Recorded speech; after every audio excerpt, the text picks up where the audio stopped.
Hello friends and welcome to our channel. My name is Adarsh Krishna and you are watching Bright Academy channel. मुझे उम्मीद है कि आप सभी को राउंड 1 के रिजल्ट में अच्छे अच्छे कॉलेजेस अलॉट हुए होंगे, आपके मनपसंद कॉलेजेस अलॉट हुए होंगे। तो अब बारी है आपकी रिपोर्टिंग की, और रिपोर्टिंग में आपको कुछ इंपॉर्टेंट डॉक्यूमेंट्स को लेकर के जाना है। अगर आप उन डॉक्यूमेंट्स को लेकर के नहीं जाते तो आपका सीट कैंसिल भी हो सकता है या फिर एडमिशन आपका कैंसिल भी हो सकता है। तो इन सारे डॉक्यूमेंट्स को आपको लेकर के जाना बहुत ही ज़रूरी है। ओके, तो सबसे खास बात आपको यहाँ पे ध्यान रखना है कि जब आप रिपोर्टिंग के लिए डॉक्यूमेंट्स को लेकर के जाओगे तो आपको ओरिजिनल डॉक्यूमेंट्स भी लेकर के जाना है। जितने भी आपके डॉक्यूमेंट्स रिक्वायर्ड हैं वो सबके आपको ओरिजिनल डॉक्यूमेंट्स भी आपको लेके जाना है, साथ ही साथ उनके photo copy with self attested. Okay, means उनके फ़ोटो कॉपीज़ पे आपका सिग्नेचर होना चाहिए, उसी को कहते हैं सेल्फ अटेस्टेड। तो ओरिजिनल प्लस फ़ोटो कॉपीज़ आपको सारे डॉक्यूमेंट्स के ले जाने हैं। इन डॉक्यूमेंट्स में जो आपका सबसे मेन डॉक्यूमेंट है वो है सीट अलॉटमेंट लेटर। तो सीट अलॉटमेंट लेटर आपको तब जनरेट होता है जब आप अपना सीट एक्सेप्टेंस फ़ी पेमेंट करते हो। आपको राउंड 1 का रिजल्ट के बाद आपका सीट एक्सेप्टेंस फ़ी पेमेंट करना होगा, उसके बाद आपका सीट अलॉटमेंट लेटर जनरेट होगा। सीट अलॉटमेंट लेटर के साथ ही आपको क्लास 10th का एडमिट कार्ड या फिर बर्थ सर्टिफिकेट भी लेके जाना है, क्योंकि वहाँ पे आपका डेट ऑफ बर्थ वेरीफाई किया जाएगा। उसके साथ आपको क्लास 10th और क्लास 12th का मार्कशीट भी ले करके जाना है।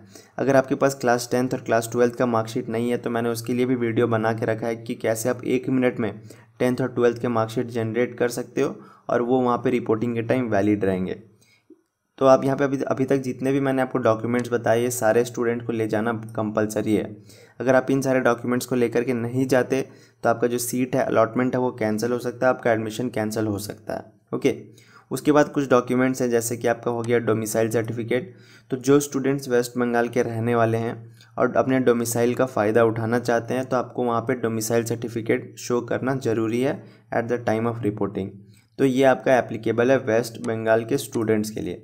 जो अदर स्टेट के स्टूडेंट्स हैं उनको अपना डोमिसाइल सर्टिफिकेट लेके जाने की ज़रूरत नहीं है। ओके, इसके साथ आपको लेके जाना है कैटेगरी सर्टिफिकेट।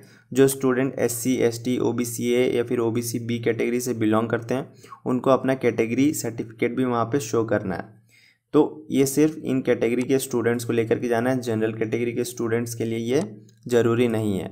इसके साथ ही PWD सर्टिफिकेट इफ़ एप्लीकेबल, जो स्टूडेंट्स फिज़िकली हैंडीकैप्ड हैं उन स्टूडेंट्स को PWD सर्टिफिकेट जनरेट करना है, अगर PWD के बेसिस पे उनको रिजर्वेशन चाहिए तब। इसके साथ आपका लास्ट डॉक्यूमेंट है इनकम सर्टिफिकेट।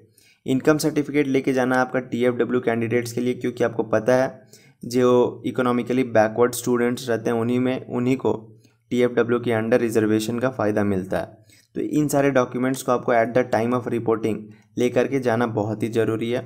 इसके साथ एक और डॉक्यूमेंट है जो कि वेबजी ने रिसेंटली पब्लिश किया, वो है अपग्रेडेशन फॉर्म। ओके, आप वेबजी का ऑफिशियल वेबसाइट पे देख सकते हो कि अपग्रेडेशन का डिक्लेरेशन का फॉर्मेट यहाँ पे रिलीज़ किया गया, रिसेंटली रिलीज़ किया गया।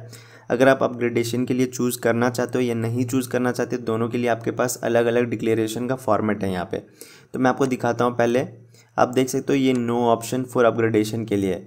अगर आप अपग्रेडेशन के लिए चूज़ नहीं करना चाहते, मीन्स आपको जो राउंड 1 में सीट मिल गई आप उससे सेटिस्फाइड हो, अपग्रेडेशन के लिए चूज़ नहीं करना चाहते, तो आपको ये वाली डिक्लेरेशन फिल करके वहाँ पे सबमिट करनी है at the time of reporting. Okay, तो आप इसे घर से ही फिल करके ले जाओ, ज़्यादा बेहतर रहेगा, वरना मोस्ट प्रोबेबली आपको वहाँ पे ये सारे फॉर्म्स प्रोवाइड किए जाएंगे, बट घर से भर के लेते जाओ तो ज़्यादा अच्छा रहेगा। आप फिर यहाँ पे देखो कि यस डिक्लेरेशन के लिए, मीन्स यस अपग्रेडेशन के लिए आपके पास अलग फॉर्मेट है। आपको एक बात का ध्यान रखना है कि राउंड 1 में अगर आप अपग्रेडेशन चूज़ कर लेते हो, ओके, और फिर आपको राउंड 2 में कोई दूसरा कॉलेज मिल जाता है तो आप इस डिसीज़न को रिवर्स नहीं कर सकते। मीन्स आप अपने पिछले कॉलेज पे नहीं जा सकते। आपको जो राउंड 2 में मिल जाएगा वो आपको एक्सेप्ट करना ही पड़ेगा या फिर आपको कॉलेज छोड़ना पड़ेगा। आप अपने पिछले कॉलेज में वापस नहीं जा सकते, इस बात को आपको ध्यान रखना है। ओके, सो गाइज़, इस वीडियो में हमने बात की कि आप जब वेबजी 2021 काउंसलिंग के लिए रिपोर्टिंग करने जाओगे तो आपको कौन कौन से डॉक्यूमेंट्स वहाँ पर ले करके जाना है, कौन कौन से डॉक्यूमेंट्स आपके लिए एप्लीकेबल है, कौन कौन से डॉक्यूमेंट्स आपको ले जाना ज़रूरी नहीं है। इन सारी चीज़ों के बारे में हमने इस वीडियो में बात की। Okay, so that's all in this video guys. If you find this video useful, please like and share this video with your friends and do subscribe to our channel to get more updates. Thanks for watching.